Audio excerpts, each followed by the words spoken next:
हरियाणा के करनाल में जिला लोक संपर्क एवं कष्ट निवारण समिति की बैठक वीरवार को पंचायत भवन में हुई। इस दौरान मंत्री डॉक्टर कमल गुप्ता ने समस्याएं सुनी और उनका समाधान किया। इस दौरान एजेंडा में शामिल 11 शिकायतों में से 6 का निपटारा कर दिया गया, जबकि अन्य 5 को पेंडिंग रख ली गई। सुबह 11 बजे जब बैठक शुरू हुई तो कई अधिकारी गैर हाजिर दिखे, जिन पर मंत्री कमल गुप्ता अधिकारियों पर सख्त दिखाई दिए। बैठक में कई विभागों के प्रमुख अधिकारी नहीं पहुंचे, जिसको लेकर मंत्री ने अधिकारियों के न पहुंचने पर स्पष्टीकरण भी मांगा। कुछ अधिकारियों द्वारा मीटिंग में अपने जूनियर अधिकारियों को भेजा था। मंत्री कमल गुप्ता ने डीसी को आदेश दिए कि जिन विभागों के प्रमुख अधिकारी के मीटिंग में नहीं आए, उनसे मीटिंग में न आने स्पष्टीकरण लिया जाए। करण का सिटी, सीएम का सिटी, और मेरा ये सौभाग्य कि पहली ग्रीवेंस कमेटी जब मैंने अपने जीवन की थी तो वो भी लगभग 7 साल पहले यही की थी। आज मुझे दिक्कत नहीं आई और मैं समझता हूँ कि आगे भी कोई दिक्कत नहीं आएगी।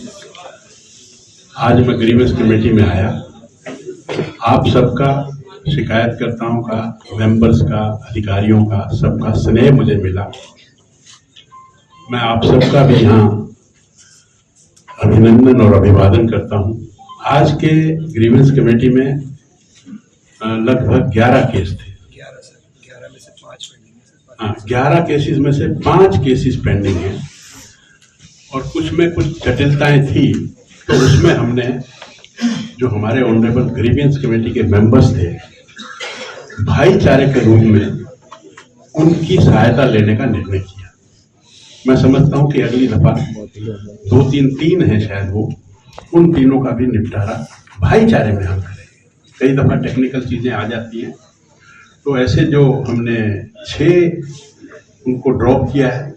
अलग अलग समस्याएं थी, किसी का कोई जमीन का, किसी का बिजली का, तो इस तरह की मिक्स्ड सारी कंप्लेंट्स थी, वो सारी हमने डील की हैं। उसके बाद हमने ग्रीवेंस कमेटी के मेंबर्स की भी शिकायतें सुनी हैं और मैंने निवेदन किया है कि जो मेंबर्स हैं वो इनका संज्ञान लें, और उसके बाद काफ़ी एप्लीकेशंस अलग से भी नई आई हैं जिनका हम संज्ञान लेंगे और उचित कार्रवाई करें। देखिए, कोरोना के मामले में हिंदुस्तान ने जिस तरीके से इस कोरोना को ट्रीट किया, मैं आपको एक आंकड़ा देता हूँ। 10 लाख के पीछे जो डेथ हुई, इससे आपको समझ में आ जाएगी, जो पूरी दुनिया है, वर्ल्ड है, उसमें 10 लाख के पीछे जो डेथ हुई वो 650 हुई।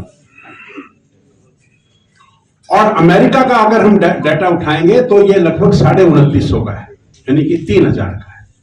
और हिंदुस्तान का आंकड़ा अगर 10 लाख के पीछे उठाएंगे तो ये 350 का था। अब कहां तो अमेरिका अपने आप को दादा समझता है, इंफ्रास्ट्रक्चर का मास्टर है, पैसा उसके पास, उसकी कमी नहीं है, धनाढ्य है, सब तरह से नंबर 1 कहलाता है। वहां तो 10 लाख के पीछे 3000 डेथ हुई और हिंदुस्तान में 3350 डेथ हुई, और हरियाणा की डेथ तो 330 हुई। हम कई दफा पड़ोस में कोई डेथ हो जाती है और वो ऑक्सीजन का नाम लगाकर और हम हल्ला मचा देते हैं, लेकिन आप इसको आंकड़े को देखकर, मैंने आपको ये आंकड़ा इसलिए दिया कि आपको समझ में आ गया होगा कि हमारी मैनेजमेंट कितनी बढ़िया थी। और दुनिया में तो पता नहीं क्या क्या हो रहा है। हमारे यहाँ सबसे पहले, वर्ल्ड में सबसे पहले 2 वैक्सीन हमने कोविशील्ड और कोवैक्सीन की मंगवाई और लोगों को लगाई और मैक्सिमम नंबर में लगाई, और आज हमारी इम्यूनिटी है, इसलिए हम सारे लोग बिना मास्क के यहाँ आपस में तैयार हैं।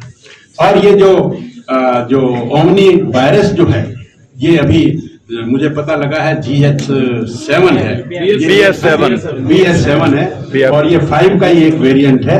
हमारे यहाँ इसका कोई दिक्कत नहीं है। सरकार की इसमें जो नीयत थी वो ये थी कि हरियाणा में जो हमारा आम जन है उसको मेडिकल सेवाएं नहीं मिलती थी, उन डॉक्टर्स को होल्ड करने के लिए ऐसी पॉलिसी बनाई गई थी। उसमें उनसे आपसी बातचीत करके, उसको कम ज्यादा समय को करके ये मामला लगभग सुलझा। सर, करनाल को खड्डों से मुक्ति कब मिल जाएगी सर? इस कमेटी के सदस्यों द्वारा इतनी शिकायत रखी जाना क्या नहीं मानते? ये एक डेमोक्रेसी का अच्छा उदाहरण है कि यहाँ आज एक मंत्री आया है और वो ग्रीवेंस कमेटी को कह रहा है कि कोई मुद्दा रखें। जनता जिस चीज से त्रस्त है उसकी चीज को अपनी सरकार में भी बोलना, इससे अच्छी और क्या बात हो सकती है। सर खड्डा मुक्त कब हो जाएंगे करनाल के जल्द हो सड़क? जाएगा। खड्डा मुक्त हो जाएंगे? हाँ, हो जाएगा, क्यों नहीं हो जाएगा। सर पार्षद युद्धवीर सैनी मित्तू यहाँ पर पहुंचे थे लाइटों की समस्या को लेकर, एक पार्षद की भी नहीं सुनी जा रही, कह रहे ठेकेदारों का बोलबाला है करनाल में। पार्षदों की अगर नहीं सुनी जाती तो वो यहाँ आकर बोलते कैसे? जब बोले हैं अफसर नहीं सुनते, सवाल ये है कि संज्ञान लिया है। सर सवाल ये अफसर नहीं सुनते ना, तभी आपके पास आना पड़ा। अगर कोई अफसर नहीं सुनता वो हमें लिख कर दें अफसर पर, और मैं आपके माध्यम से सभी अफसरों को इसको चेतावनी समझे या निवेदन समझे, किसी भी जनप्रतिनिधि का फोन अगर अटेंड नहीं हुआ तो ये उनका विशेषाधिकार का हनन माना जाएगा और कंसर्न ऑफिसर के खिलाफ कार्रवाई की जाएगी। इसलिए एक मिनट मेरी बात पूरी। तो इसलिए मेरा सभी से निवेदन है कि जितने जनप्रतिनिधि हैं उनका फोन नंबर उनके नंबर पर फीड होना चाहिए।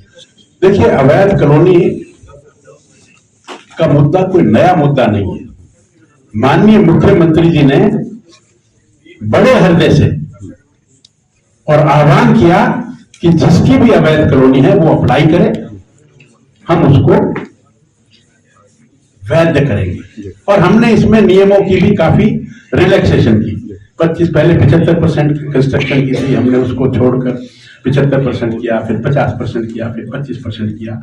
लगभग 2000 जो कॉलोनीज थी उनकी हमारे पास निवेदिताएं आई, एप्लीकेशन आई। उनमें फिर हमने ये कहा कि जो कमेटी है, जो रेजिडेंट वेलफेयर एसोसिएशन है, वो अपना एक रिजोल्यूशन पास करके हमें भेजें कि भी इन कॉलोनियों को रेगुलराइज किया जाए। तो उनमें हमने काफी कंडीशनें रिलैक्स की। हमने कहा कि भी जिसमें मिनिमम 6 मीटर की सड़क है उसको हम तुरंत पास कर देंगे।